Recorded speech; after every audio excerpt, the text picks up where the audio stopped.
मित्रता निभाई कृष्ण ने, सुदामा को निहाल कर दिया। द्रुपद ने वैसी ही मित्रता की थी द्रोण से। यहाँ द्रुपद ने द्रोण को कंगाल कर दिया। आचार्य द्रोण महर्षि भारद्वाज के पुत्र थे। उन्होंने पहले अपने पिता के पास वेद वेदांगों का अध्ययन किया और बाद में धनुर्विद्या भी सीख ली। पांचाल नरेश का पुत्र द्रुपद भी द्रोण के साथ भारद्वाज आश्रम में शिक्षा पा रहा था। दोनों में गहरी मित्रता थी। कभी कभी राजकुमार द्रुपद उत्साह में आकर द्रोण से यहाँ तक कह देता था कि पांचाल देश का राजा बन जाने पर आधा राज्य तुम्हें दे दूंगा। शिक्षा समाप्त होने पर द्रोणाचार्य ने कृपाचार्य की बहन से विवाह कर लिया। उससे उनके एक पुत्र हुआ जिसका नाम उन्होंने अश्वत्थामा रखा। द्रोण अपनी पत्नी और बेटे से बड़ा प्रेम करते थे। द्रोण बड़े गरीब थे। वह चाहते थे कि किसी तरह धन प्राप्त हो जिससे स्त्री पुत्र के साथ सुख से रह सके। उन्हें खबर लगी कि परशुराम अपनी सारी संपत्ति गरीब ब्राह्मणों को बांट रहे हैं, तो द्रोण दौड़े दौड़े उनके पास गए। लेकिन उनके पहुंचने तक परशुराम अपनी सारी संपत्ति वितरण कर चुके थे और वन गमन की तैयारी कर रहे थे। द्रोण को देखकर वह बोले, ब्राह्मण श्रेष्ठ, आपका स्वागत है। मेरे पास जो कुछ था वह मैं गरीबों में बांट चुका। अब यह मेरा शरीर और मेरी धनुर्विद्या ही बाकी बची है। बताइए मैं क्या करूं? तब द्रोण ने उनसे सारे अस्त्रों का प्रयोग, उपसंहार तथा रहस्य सिखाने की प्रार्थना की। परशुराम ने आग्रह स्वीकार किया और द्रोण को धनुर्विद्या की पूरी शिक्षा दी। कुछ समय बाद राजकुमार द्रुपद के पिता का देहांत हो गया और द्रुपद के पांचाल देश की राजगद्दी पर बैठने की खबर द्रोणाचार्य को लगी। ये सुनकर द्रोण बड़े प्रसन्न हुए और राजा द्रुपद से मिलने पांचाल देश को चल पड़े। उन्हें द्रुपद की गुरु के आश्रम में लड़कपन में की गई बातचीत याद थी। सोचा, यदि आधा राज्य न भी देगा तो भी कम से कम कुछ धन तो जरूर ही देगा। यह आशा लेकर द्रोणाचार्य राजा द्रुपद के पास पहुंचे और बोले, मित्र द्रुपद, मुझे पहचानते हो न? मैं हूँ तुम्हारा लड़कपन का मित्र द्रोण। परंतु ऐश्वर्य के मद में भूले हुए राजा द्रुपद को द्रोणाचार्य का आना बहुत बुरा लगा और द्रोण का अपने साथ मित्र का सा व्यवहार करना भी बुरा लगा। वह उस पर गुस्सा हो गया और बोला, ब्राह्मण, तुम्हारा यह व्यवहार सज्जनोचित नहीं है। मुझे मित्र कहकर पुकारने का तुम्हें साहस कैसे हुआ? सिंहासन पर बैठे हुए एक राजा के साथ एक गरीब, दरिद्र व प्रजाजन की मित्रता कभी हुई है? तुम्हारी बुद्धि कितनी कच्ची है। लड़कपन में लाचारी के कारण हम दोनों को जो साथ रहना पड़ा, उसके आधार पर तुम द्रुपद से मित्रता का दावा करने लगे। दरिद्र की धनी के साथ, मूर्ख की विद्वान के साथ और कायर की वीर के साथ मित्रता कहीं हो सकती है? मित्रता बराबरी की हैसियत वालों में ही होती है। जो किसी राज्य का स्वामी न हो, वह किसी राजा का मित्र कभी हो नहीं सकता।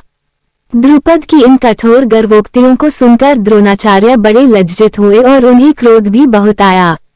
फिर भी मन ही मन कुछ निश्चय करके वहां से बिना कुछ कहे सुने चल दिए।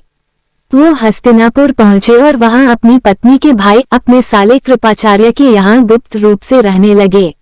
एक दिन हस्तिनापुर के राजकुमार नगर के बाहर कहीं गेंद खेल रहे थे कि इतने में उनकी गेंद एक गहरे अंधेरे कुएं में जा गिरी।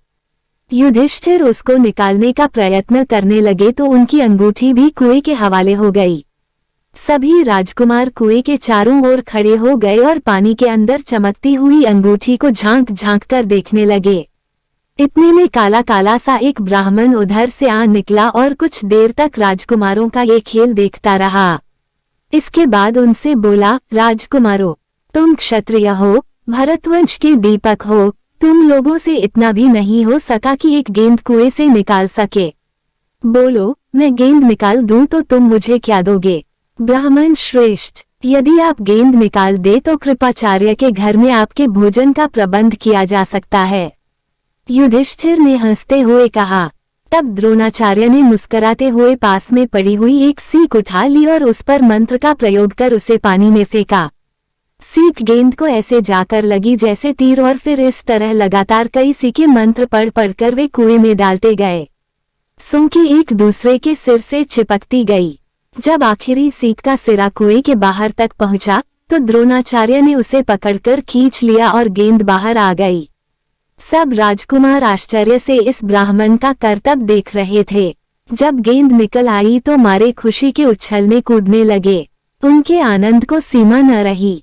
उन्होंने ब्राह्मण से विनती की कि युधिष्ठिर को अंगूठी भी निकाल दीजिए। द्रोण ने तुरंत धनुष चढ़ाया और कुएं में तीर मारा। बाण पल भर में अंगूठी को अपनी नोक में लिए ऊपर आ गया। द्रोणाचार्य ने अंगूठी कुमारों को दे दी।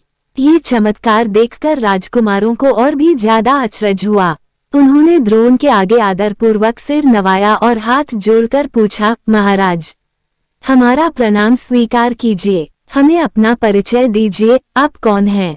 हम आपकी क्या सेवा कर सकते हैं? हमें आज्ञा कीजिए। द्रोण ने कहा, राजकुमार, ये सारी घटना बताकर पितामह भीष्म से मेरा परिचय प्राप्त कर लेना। राजकुमारों ने जाकर पितामह भीष्म को सारी बात कह सुनाई और उनसे पूछा कि पितामह, बताइए ये ब्राह्मण कौन थे? भीष्म ताड़ गए कि हो न हो वे सुप्रसिद्ध द्रोणाचार्य ही होंगे। यह विचार करके उन्होंने ये भी निश्चय कर लिया कि अब आगे राजकुमारों को अस्त्र शिक्षा द्रोणाचार्य के ही हाथों पूरी की जाए। ये सोचकर बड़े सम्मान के साथ उन्होंने द्रोण को महल में आमंत्रित किया और उनका स्वागत किया। राजकुमारों को आदेश दिया कि आगे वे धनुर्विद्या गुरु द्रोण से ही सीखा करें। सभी राजकुमार गुरु द्रोण से धनुर्विद्या सीखने लगे। राजकुमारों की शिक्षा कुछ समय बाद पूरी हो गई। द्रोणाचार्य ने उनसे गुरु दक्षिणा के रूप में पांचाल राज द्रुपद को कैद कर लाने के लिए कहा। उनकी आज्ञानुसार पहले दुर्योधन और कर्ण ने द्रुपद के राज्य पर धावा किया, पर पराक्रमी द्रुपद ने उनकी खूब खबर ली और वे हारकर वापस आ गए। फिर द्रोण ने अर्जुन को भेजा। अर्जुन ने पांचाल राज की सेना को तहस नहस कर दिया और राजा द्रुपद को उनके मंत्री सहित बंदी बनाकर आचार्य के सामने ला खड़ा किया। द्रोणाचार्य के मलिन मुख मंडल पर मुस्कुराहट की लहर दौड़ गई। उन्होंने कैदी द्रुपद से कहा, हे वीर, डरो नहीं, किसी प्रकार की विपत्ति की आशंका न करो। लड़कपन में तुम्हारी हमारी मित्रता थी, साथ साथ खेले कूदे उठे बैठे। बाद में जब तुम राजा बन गए तो ऐश्वर्य के मद में आकर तुमने मुझे धोखा दिया और मेरा अपमान किया। तुम्हें याद है न, तुमने कहा था कि राजा के साथ राजा ही मित्रता कर सकता है। इसी कारण मुझे युद्ध करके तुम्हारा राज्य छीनना पड़ा, परंतु मैं तो तुम्हारे साथ मित्रता ही बरतना चाहता हूँ, इसलिए आधा राज्य तुम्हें वापस लौटा देता हूँ, क्योंकि मेरे मित्र बनने के लिए भी तो तुम्हें राज्य चाहिए न। मित्रता तो बराबरी की हैसियत वालों में ही हो सकती है न। द्रोणाचार्य ने व्यंग बाणों से राजा द्रुपद से काफी बदला ले लिया। द्रुपद बड़ा अपमानित हुआ और लज्जा के मारे सिर झुकाए खड़ा रहा।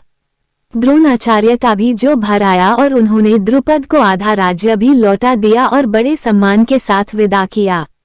इस प्रकार राजा द्रुपद का गर्व तो चूर हो गया, लेकिन उसके साथ ही द्रोणाचार्य के प्रति उनके मन में बैर भाव बना रहा। राज्य लौटने पर राजा द्रुपद ने कई कठोर व्रत रखे और यह कामना की कि मेरे एक ऐसा पुत्र हो जो द्रोण को मार सके और ऐसी एक कन्या हो जो अर्जुन से ब्याही जा सके। आखिर उनकी कामना पूरी हुई। उनके धृष्टद्युम्न नामक एक बेटा हुआ और द्रौपदी नाम की एक बेटो। आगे चलकर कुरुक्षेत्र की रणभूमि में अजेय द्रोणाचार्य इसी धृष्टद्युम्न के हाथों मारे गए थे।